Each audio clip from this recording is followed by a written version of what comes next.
Hey everybody, it's Jim here. And in the early 80s, specifically 1982 through 1984, Fender Japan was born, and they produced some of the most sought after models in their history, the JV line. We've seen Stratocasters, telecasters of all sorts of different variations. However, one model that actually was produced as a JV in much smaller numbers was a Jazzmaster. So today we're going to be breaking down JV Jazzmasters. I'm going to be showing you what to look for if you ever find one on the market. You want to verify if it's real or not, some tendencies that they will or they will not have compared to other JV models, and talking about one JV that is currently for sale now that I saw the original listing for in Japan that I passed on, and telling you why. Now, interestingly enough, if you go and look back at old Fender Japan catalogs from the 80s, the first time you'll ever spot a Jazzmaster or a Jaguar was in 1986, and it wasn't under the JV moniker, it was under the Collector series. Now, if we were to follow conventional logic, it'd be pretty safe to assume that if the guitars weren't made available via the catalog until 1986, it doesn't really add up that JV serials, which ended in 1984, were produced at all. But despite that, they were, and we do have some evidence for it. Now, the guitar on the screen right now is an Olympic white JV Jazzmaster, one of the more uncommon colors that I've come across. This guitar has the Made in Japan stamp on the base of the neck itself with no serial number on the neck. The serial is on the neck plate where it does say JV. So if you ever do see a listing for a JV Jazzmaster and there's a serial number on the neck underneath the Made in Japan logo, run away, because that's not a real JV. Now, thankfully for the people at 21 Frets, an invaluable resource on the web that I visited for over 15 years regarding all JV models of instruments, they have an online serial number registry where you can kind of get an idea of when guitars were made and what model and what specifications came along with it that might have been a custom order. If we look here, you'll notice there are a few JV Jazzmasters all the way towards the bottom of the list. Now, I want full disclosure here. This is not going to account for all of the JV guitars, period, that have ever been produced. Only probably Westerners that have been enthusiastic enough about the instruments to find the forum and then to post their information. But we do see a few trends here, with the exception of one Jazzmaster, if you take a close look at the serial number.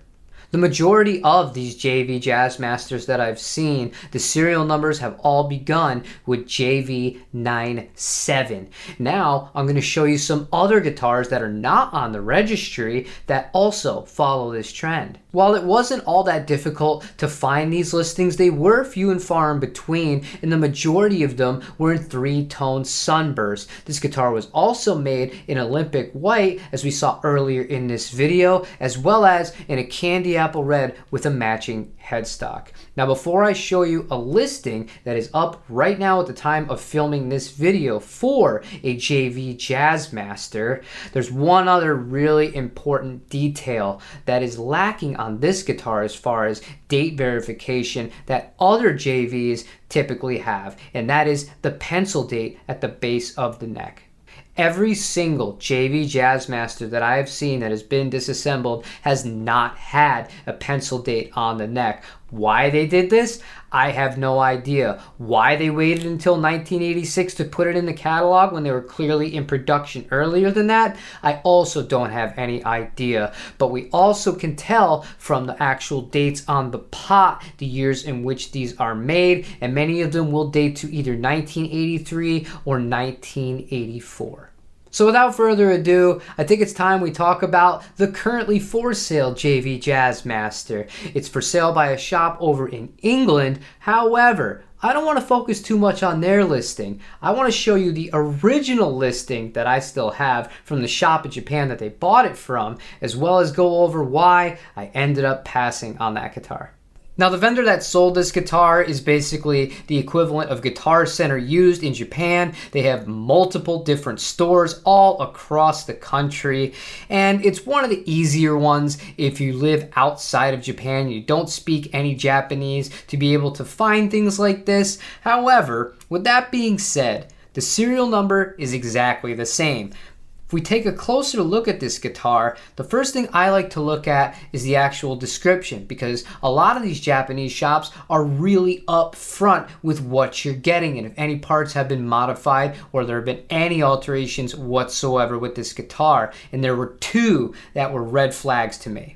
Now, the first thing that jumped out to me as both a collector and as a reseller of Japanese guitars was the fact that the electronics aren't entirely original. This isn't the deal breaker for me, but knowing that the preset switch had been replaced and that the volume pot was also replaced, it's kind of making me say, I'm not so sure about this. But my real problem with this guitar was not in the electronics, it was on the neck.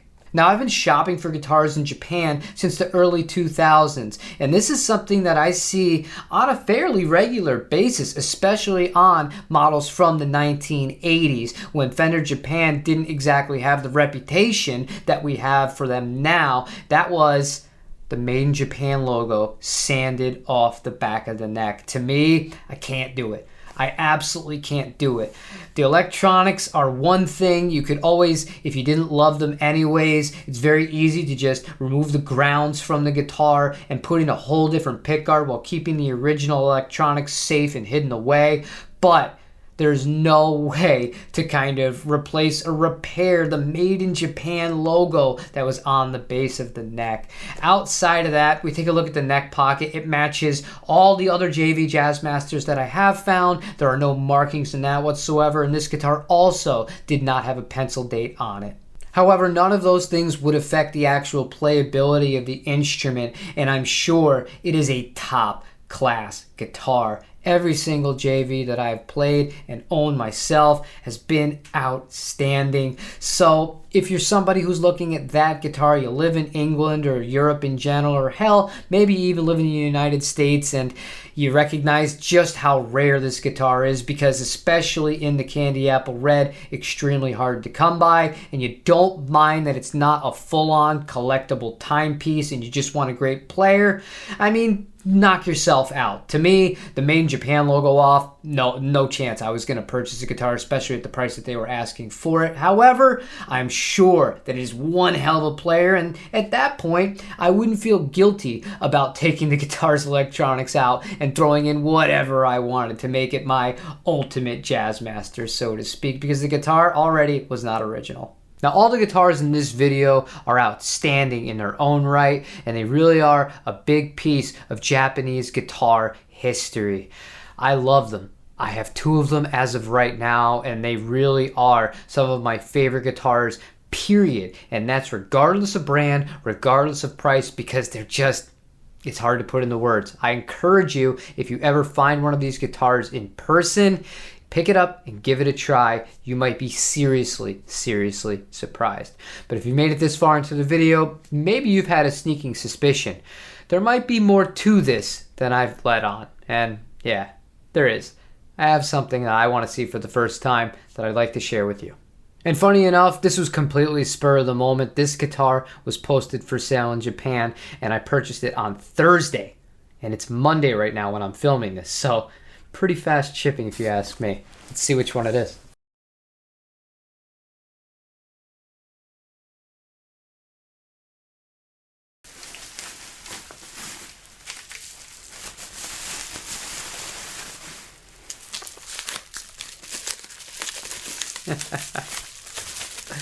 What are the odds?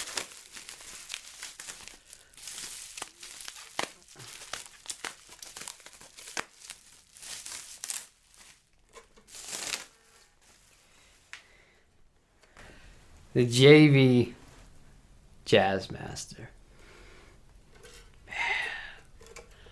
Oh, the neck is incredible. Beautiful. Now, this guitar does have a little bit of wear on the back. I'm going to show you in a second. But, importantly, the Made in Japan logo, fully intact. JV serial number on this. This is a late JV. JV 97337. So this guitar was only, I think, 5 away from the other one that was just listed. And a few of the other ones I've seen for sale are within 10 digits of this. So whenever they were making these JV Jazzmasters, they were pretty few and far in between, but it seemed like they were made in close proximity to one each other off of the production line. All the electronics, I got sent pictures. They're all original, and yeah, this is really cool.